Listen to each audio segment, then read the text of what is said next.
కుత్బుల్లాపూర్ నియోజకవర్గంలో ఉన్నాం మనం.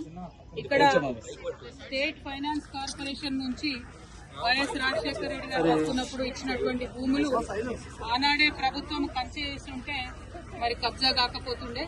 ఇవాళ ఇక్కడ మేము పోచమ్మ బస్తీలో ఉన్నాం. ఈ 260 ఎకరాలు అదేవిధంగా ఇంకా పక్కకు ఉన్నటువంటి కొంత ల్యాండ్ మొత్తం కలిపితే ఒక 400 ఎకరాల ల్యాండ్ అనేక సార్లు కబ్జాకు గురైంది.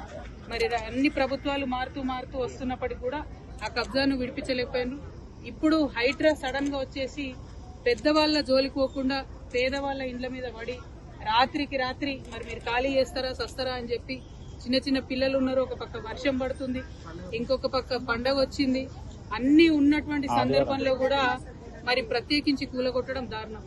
ఇవన్నీ ఒక పక్కనైతే కోర్టు ఇదివరకు స్పష్టంగా చెప్పింది, ఆ శనివారము ఆదివారము మీరు ఎవరి జోలికి వెళ్ళకండి, వాళ్ళు కోర్టుకు వచ్చేటటువంటి అవకాశం ఇవ్వాలి. ఈ దేశంలో న్యాయ వ్యవస్థ ఉన్నది కాబట్టి న్యాయ వ్యవస్థను గౌరవించాలని చెప్పింది. అయినా సరే ఈ ప్రభుత్వం దాన్ని విస్మరించి నిన్న ఆదివారం పూట వచ్చి ఇక్కడ బస్తీలో ఇండ్లు కూలగొట్టడం అంటే మామూలు విషయం కాదు, చాలా దారుణమైన విషయం. అసలు చాలా పేదవాళ్ళు, ఎందుకు చాతగాని వాళ్ళు ఉన్నటువంటి వాళ్ళని కూడా, ముసలి వాళ్ళని కూడా రోడ్డు మీద గుంజేసి మొత్తం కూలగొట్టినటువంటి పరిస్థితి చూస్తా ఉన్నాం.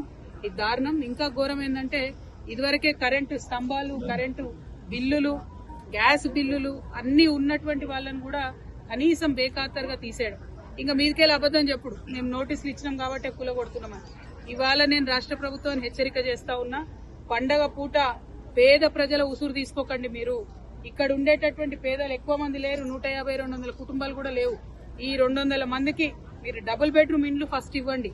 వాళ్ళు ఇక్కడ నుంచి మూవ్ అవ్వడానికి R&R కాంపన్సేషన్ కింద ఎట్లయితే మూసీ దగ్గర ఇచ్చిండ్రో అట్లా R&R కాంపన్సేషన్ కింద కుటుంబానికి 50,000 ఇచ్చి వాళ్ళు జాగ్రత్తగా వాళ్ళని తీసుకెళ్లి డబుల్ బెడ్రూమ్ ఇళ్లలో దింపండి. కానీ మీరు ప్రభుత్వం ప్రజల పక్షాన ఉండాల్సింది దౌర్జన్యంగా వాళ్ళ ఇళ్లు కూలగొడతా ఉంటే ఈ ఉసురు తగలక మానదు మీ ప్రభుత్వానికి. మిమ్మల్ని హెచ్చరిక చేస్తా ఉన్నాం. మీరు మళ్ళా 6వ తారీఖు లోపల వస్తామని చెప్పి హైడ్రా వాళ్ళందరూ వచ్చి ఇక్కడ వాళ్ళని బెదిరించిపోయినట. 6వ తారీఖు లోపల మీరు ఖచ్చితంగా డబుల్ బెడ్రూమ్ ఇండ్లు వాళ్ళకి ఇవ్వాలి. ఇచ్చిన తర్వాతనే ఇక్కడికి హైడ్రా రావాలి. ఒకవేళ డబుల్ బెడ్రూమ్లు ఇవ్వకుండా మళ్ళా హైడ్రా వస్తే ఆ బుల్డోజర్ కి ఎదురుగా నేనే పడుకుంటా అని కూడా ఈ సందర్భంగా మీకు తెలియజేస్తూ, ఈ బాధితులు వాళ్ళ వివరాలు అన్ని తీసుకొని నేనే వస్తాను. హైడ్రాకి రమ్మంటారా, ఎక్కడికి రమ్మంటారు, ఎట్లా రమ్మంటారు అనేది మీరు చెప్పండి.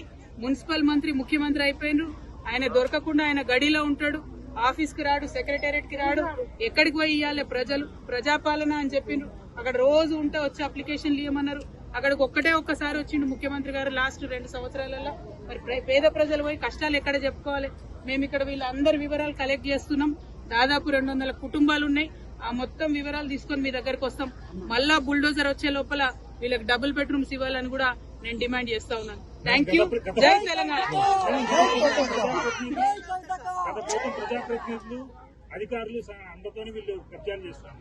కబ్జా ఎక్కడదండి? కబ్జా ఎవరు చేసిరు? అరికప్పుడు గాంధీ గారు చేసిరు 12 ఎకరాలు. దాన్ని తీయమనండి దమ్ముంటే ఫస్ట్. అది తీయకుండా చిన్న పిల్లలు పెట్టుకుని కూలీనాలు వేసుకునేటోళ్ళు, రాళ్ళు కొట్టుకునేటోళ్ళు ఇండ్లు తీసి ఏం హీరోయిజం చూపిస్తారండి? ఎవరిని చూపిస్తారు? ఇప్పుడు అంతకుముందు ఇక్కడ వెంచర్స్ చేసి అమ్మిండ్రు బ్రదర్, మీకు తెలియదా? మీరు లోకల్ రిపోర్టర్స్. అంతకుముందు వెంచర్స్ చేసి అమ్మిండ్రు. కొంతమంది డబ్బులు ఇచ్చి కొనుక్కున్నటువంటివి ఉన్నాయి. 5 లక్షలు 6 లక్షలు కట్టి రూములు కొనుక్కున్న వాళ్ళు ఉన్నారు. మరి ప్రభుత్వం వాళ్ళకి 6 లక్షలు ఇవ్వమని చెప్పండి ఇక్కడ నుంచి ఎలాగొట్టేటప్పుడు. అంటే నేను అనేది ఏంటంటే ప్రభుత్వం ఫేర్ గా ఉండాలి. ఏ ప్రభుత్వంలో కబ్జా జరిగినా కూడా తప్పే ఫస్ట్ ఆఫ్ ఆల్. కానీ కబ్జా పేదవాళ్ళదే కనబడుతుందా? పెద్దోళ్ళది కనబడదా? ఎకరాలు మింగింది కనబడదా? నేను అనేది ఏంటంటే అవి కక్కించండి మీరు, మీకు దమ్ముంటే. అవి పక్కన పెట్టి పేదవాళ్ళ ఇళ్ల మీద పడి జులుం చేస్తామంటే చూసుకుంటూ ఊరుకునేటోళ్ళు లేరు. నేను మళ్ళా చెప్తున్నా, 6వ తారీఖు లోపల వస్తామని చెప్పి వార్నింగ్ ఇచ్చిరట్టు ఇక్కడ వాళ్ళకి.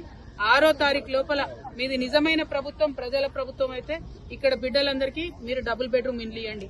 ఇవ్వకుండా 6వ తారీఖు నాడు కనుక మీరు వస్తే బుల్డోజర్ కి ఎదురుగా నేనే పడుకుంటా. మళ్ళీ చెప్తా ఉన్నా. Thank you. జై తెలంగాణ.